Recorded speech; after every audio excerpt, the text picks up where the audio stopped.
Hello and welcome to Goa 365 Straightforward. Today in the studio we have an interesting person who has been traveling all the way from Kashmir and is on his way to Kanyakumari. He so happened to stop in Goa for a while, and while he was here we managed to talk to him, understand why he has chosen to take such a long journey all by cycle. So Vikas, thank you show पर आने के लिए. Tell us something about us, sir. आपके बारे में कुछ आप हम लोगों को बता देना. Yeah, thank you. So first of all, my name is Vikas Kumar and my social media handle Vikas Jay Jania, and I'm from district Shamli, Uttar Pradesh, and I'm living last 6 years ago in New Delhi Khan Market. So और अभी ऐसी ये आपका journey से पहले आपका मतलब पूरा प्रोफेशन क्या था, आप काम क्या करते थे? सो जर्नी से पहले मैं एक समाज सेवा में वहाँ पे हमारी दो संस्थाएं हैं, मंजिल वेलफेयर सोसाइटी, ये खान मार्केट में बेस्ड है, और लर्निंग बाय लोकल, ये एक ओखला काफ़ी स्लम एरिया है, काफ़ी बड़ा ये स्लम एरिया है, ये यहाँ पे बेस्ड है.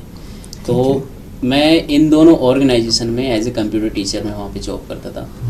और हम लोगों का जो काम होता है बेसिकली, ये दोनों ऑर्गेनाइजेशन एजुकेशन सिस्टम पे हम लोग काम करते हैं.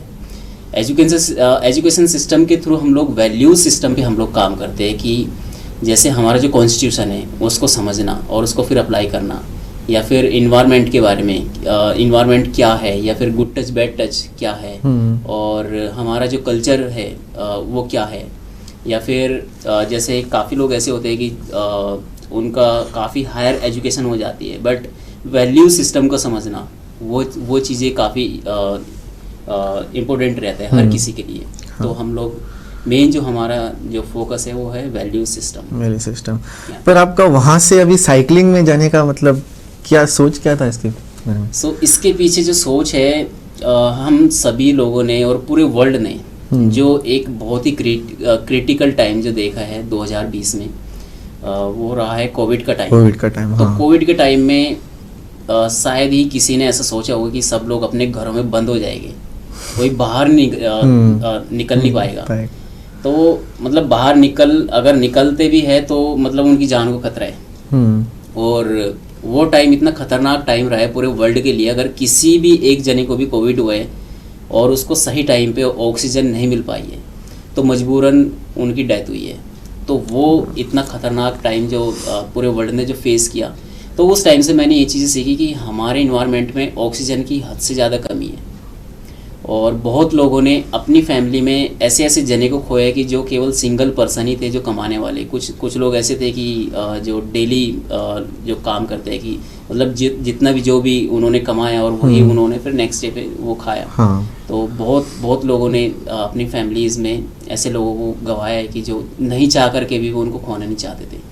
तो उस टाइम से मैंने ये चीज़ें सीखी कि एक्चुअली उस टाइम पे मेरे पास साइकिल थी. ये साइकिल भी मुझे एक्चुअली इट्स अ गिफ्टेड. सो या one of my friend, his name is Amit Kumar and he was working world bank.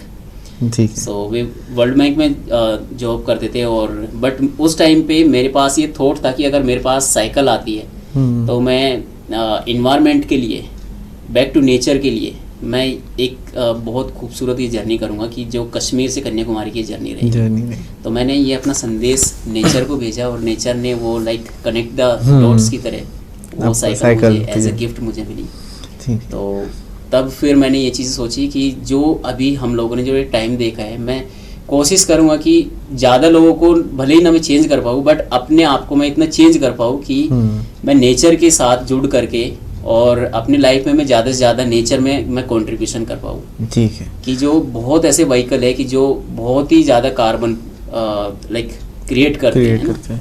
तो मेरा फोकस यही है कि मैं अपनी लाइफ में इतना कंट्रीब्यूशन कर पाऊँ कि आने वाले जो भी मेरे फ्रेंड है या फिर कल के टाइम पे जैसे जो हमारे जो बच्चे रहेंगे, आगे का जनरेशन जो है, या उनको मैं ये एग्जांपल सेट कर पाऊँ कि अगर आप लोग नेचर में अपनी लाइफ में कंट्रीब्यूशन करोगे तो नेचर मल्टीप्लाई करके आपको रिटर्न में पता नहीं कितना आपको वापस देता है.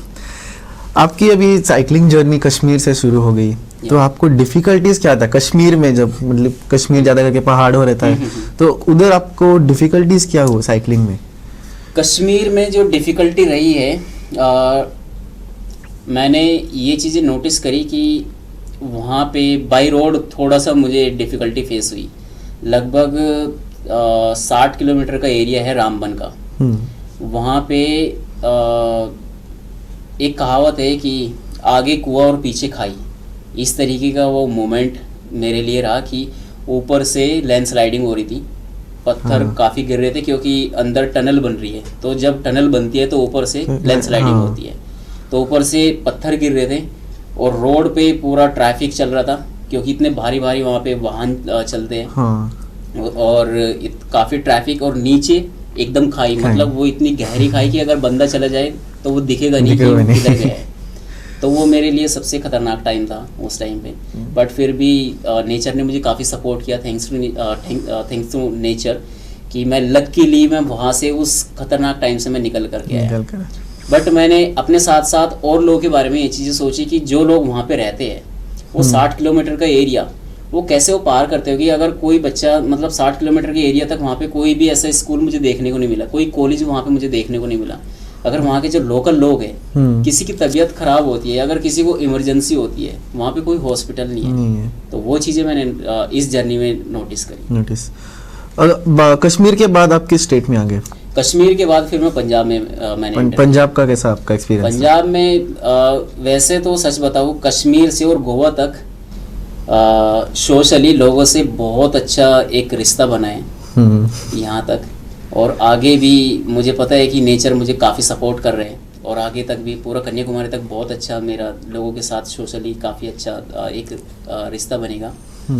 तो जब मैंने पंजाब में एंटर किया, पंजाब में 2-3 लोग जो यूथ से रहे उस टाइम पे, तो उन्होंने ऐसे मेरा देखा पीछे से बोर्ड की ओ कश्मीर टू कन्याकुमारी, तो वो तो काफ़ी इम्प्रेस हुए। फिर उनसे ऐसी बातचीत हुई, तो अभी भी मैं उनके नेटवर्क में हूँ और वे भी मतलब हम आपस में टच में हैं। तो ऐसे ही बहुत लोगों से काफ़ी अच्छा एक रिलेशनशिप बन रही है। अब राजस्थान से आप गुजर के आ गए। राजस्थान में एक बहुत इंटरेस्टिंग चीज़ हुई यहाँ पे।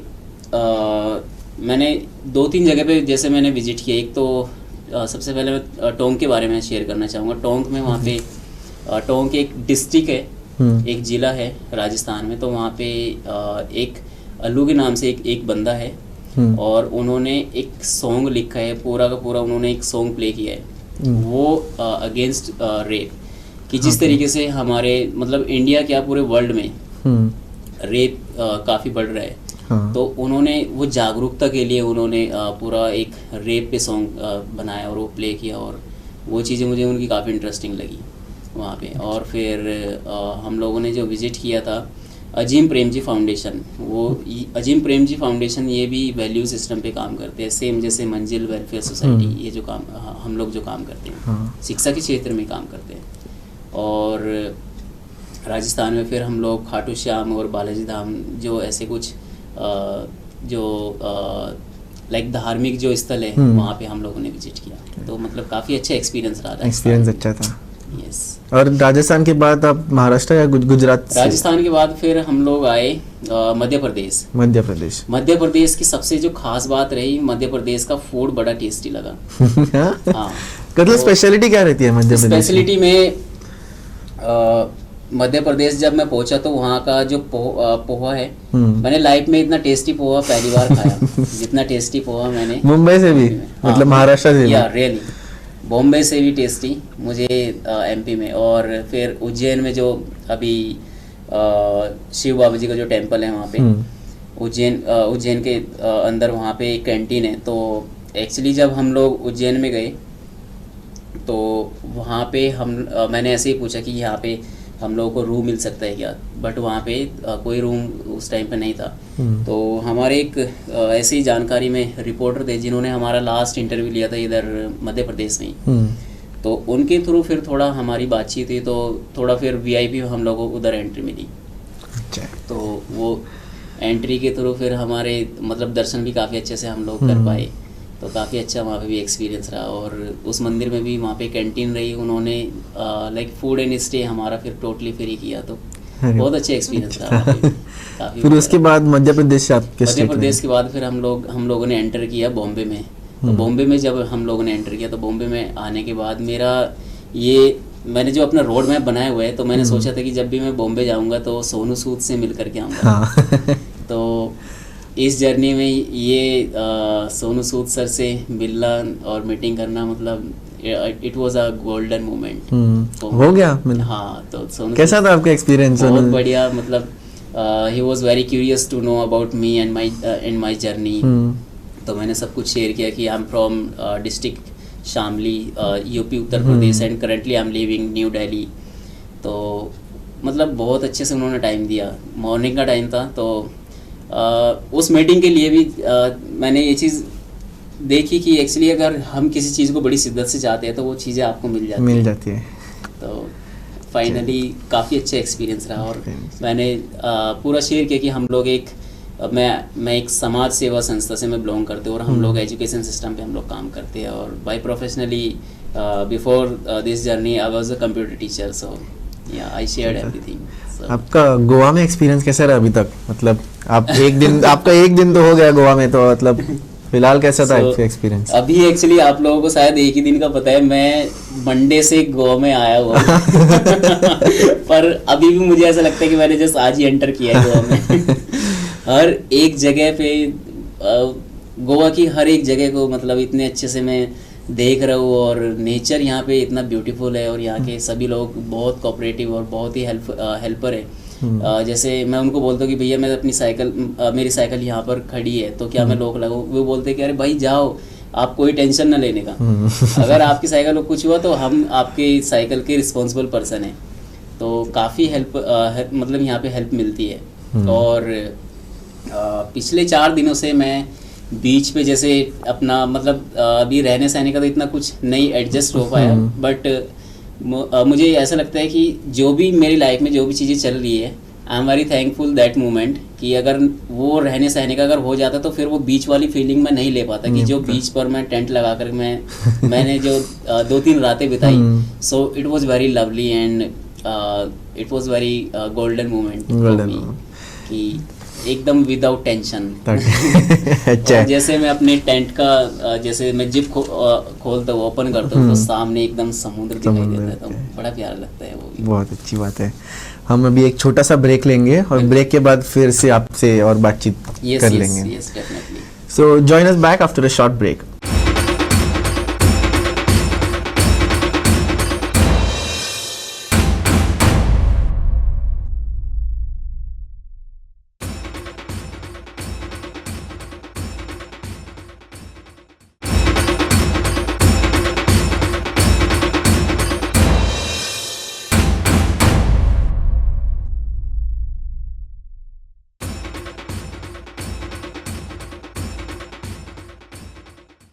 Welcome back. You're joining me back in the studio here with Mr. Vikas, who has been riding a cycle all the way from Jammu and Kashmir down to Kanyakumari, and he's been here in Goa for a few days, and we've got this rare chance of speaking to him.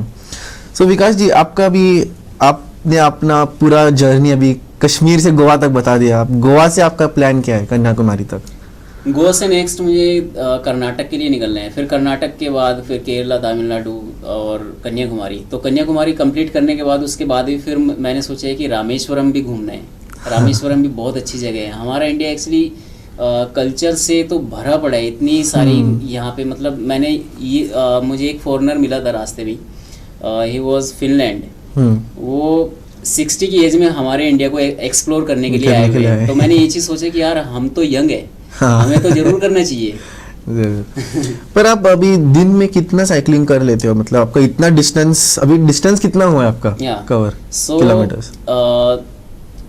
ये जो total अभी तक का जो मेरा distance हुआ है, actually कुछ डिस्टेंस तो मैं काउंट ही नहीं करता, कि जैसे अभी पिछले 5 दिन से गोवा में आया हुआ हूँ, तो कोई भी जैसे कहीं पे भी किसी जगह पे मुझे विजिट करना है, तो कम से कम 7-8 किलोमीटर या फिर 10 किलोमीटर की वो दूरी पर रहते हैं। तो अप एंड मतलब गो टू बैक तो इस तरीके से अगर काउंट करें तो वो भी 10 to 15 किलोमीटर बड़ा इजीली हो जाते हैं। तो दिन में अगर मैं 5 जगह पे भी मैं अगर विजिट करता हूँ तो वो अराउंड 150 किलोमीटर तो आराम से हो जाएगा। तो अगर मैं डिस्टेंस की बात करूँ तो ये 3800 मेरा अभी तक ये साइकिलिंग हो चुकी है। और कितना बाकी है अभी?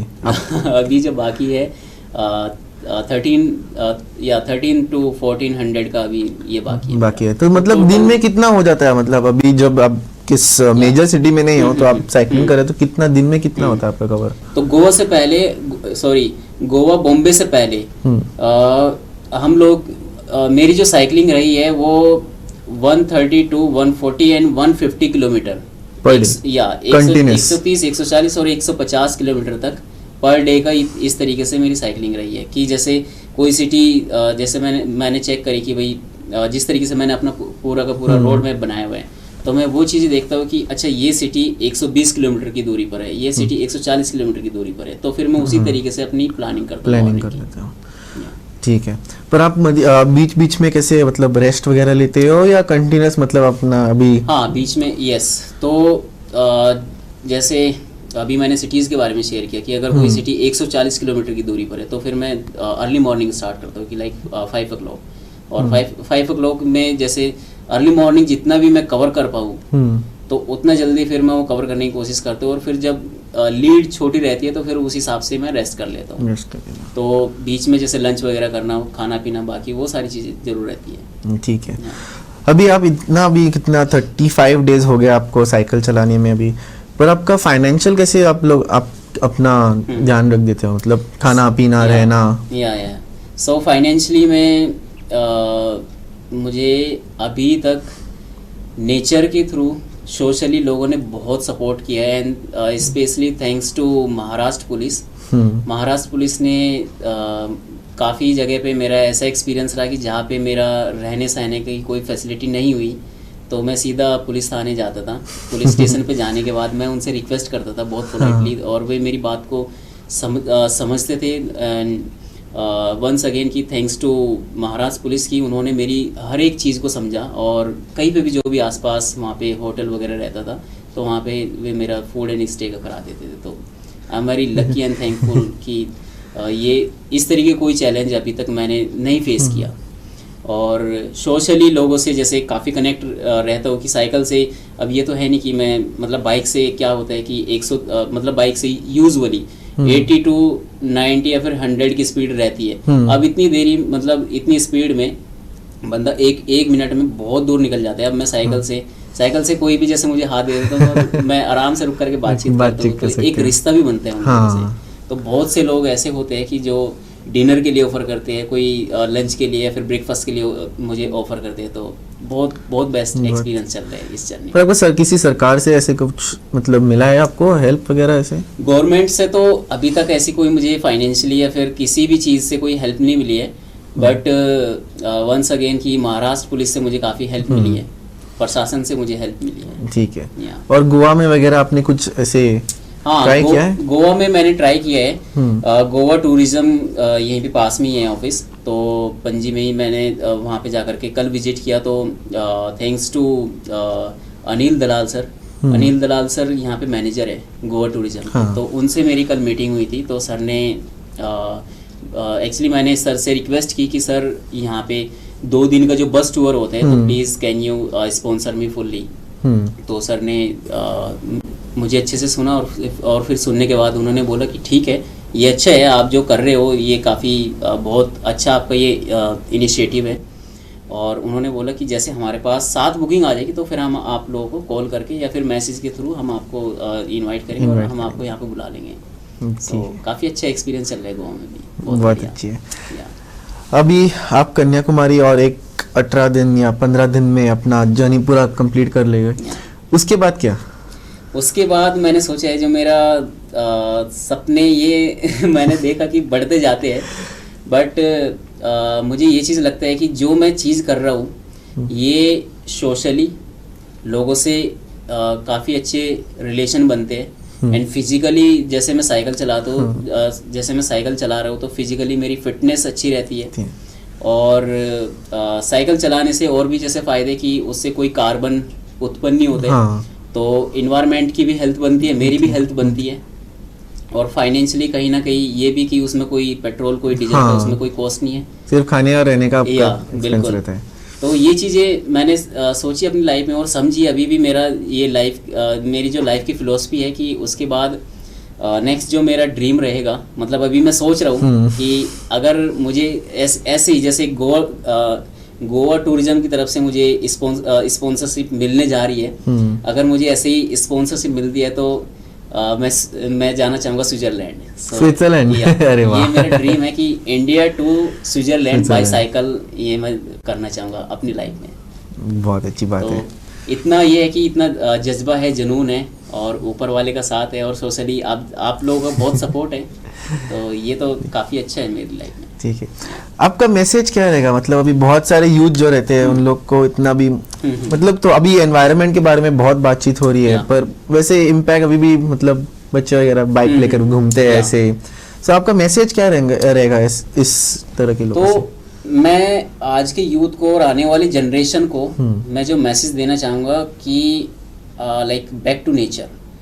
अगर आप नेचर में अपनी लाइफ में कुछ भी कंट्रीब्यूशन करोगे, अगर आप साइकिल अपनाते हो अपनी लाइफ में, मतलब साइकिल तो मुझे तो ऐसा लगता है कि मस्ट होना चाहिए कि जो 12th तक जो भी बच्चा स्कूल में या फिर कॉलेज में जाते हैं वो मस्ट इसलिए होना चाहिए कि वो फिजिकली एंड मेंटली वो एकदम फिट रहेगा। ये मेरा पर्सनल मेरी लाइफ का एक्सपीरियंस है कि अगर कोई भी मतलब कोई भी जना अगर डिप्रेस फील कर रहे हैं तो वो अगर केवल एक महीना अगर वो साइकिलिंग करते हैं तो वो पक्का मतलब उस डिप्रेशन से वो बाहर निकल, मतलब सिर्फ फिजिकल फिटनेस नहीं, मेंटल फिटनेस भी बढ़ जाती है साइकिलिंग से। बिल्कुल बिल्कुल। और क्योंकि जब साइकिल से बाहर निकलते हैं तो धीरे धीरे जैसे कोई भी नया बंदा है जिसने साइकिलिंग करना स्टार्ट किया, वो पहले दिन वो 5 किलोमीटर की दूरी करेगा, दूसरे दिन 10 किलोमीटर, फिर वो सोचेगा कि अच्छा मैं यहाँ पे तो घूम चुका हूँ, मुझे यहाँ पे भी घूमना चाहिए। इसी तरीके से मतलब मेरे भी ये छोटे छोटे सपने इसी तरीके से बड़े होते जा रहे हैं। तो आज की जो जनरेशन है मैं उनको ये मैसेज देना चाहूँगा कि जैसे 5-10 किलोमीटर पे जैसे कोई मार्केट रहती है, फिर कहीं पे आने जाने रहते हैं, फिर स्कूल रहते हैं, तो अगर आप लोग साइकिल यूज़ करोगे तो साइकिल आपको बहुत मतलब इतना बेनिफिट दे पाएगी कि लाइफ में आपकी जो कम से कम 10 to 15 ईयर आपकी एज इंक्रीज हो सकती है। बहुत सारी ऐसी बीमारियां हैं आज के यूथ को, मतलब नॉर्मल जैसे बीपी या फिर शुगर की जैसे ये जो बीमारियां हैं, मतलब 30 साल से ऊपर जो भी बंदा रहता है तो उनको उनकी लाइफ में यूजुअली आने लगी है। तो अगर साइकिल हम लोग अपनी लाइफ में अपनाते हैं तो काफ़ी अच्छा रहेगा। जी अच्छी बात है, आपको बेस्ट ऑफ लक हम हमारे गोवा 365 से देते हैं। Thank you so much to you. You are welcome and we really hope कि यू नो बहुत लोगों को आपके बारे में जानकारी हो जाए और मतलब इन्फ्लुएंस हो जाएगा लोगों पर। तो बेस्ट ऑफ लक और थैंक यू हमारे चैनल पे आने के लिए sir ji. Thank you so much, I am very thankful to you कि लाइक आपने मुझे इनवाइट किया, and thanks to that moment की जो मोमेंट मुझे यहाँ तक लेकर के आई, and thanks to nature. Thank you and keep watching Goa 365।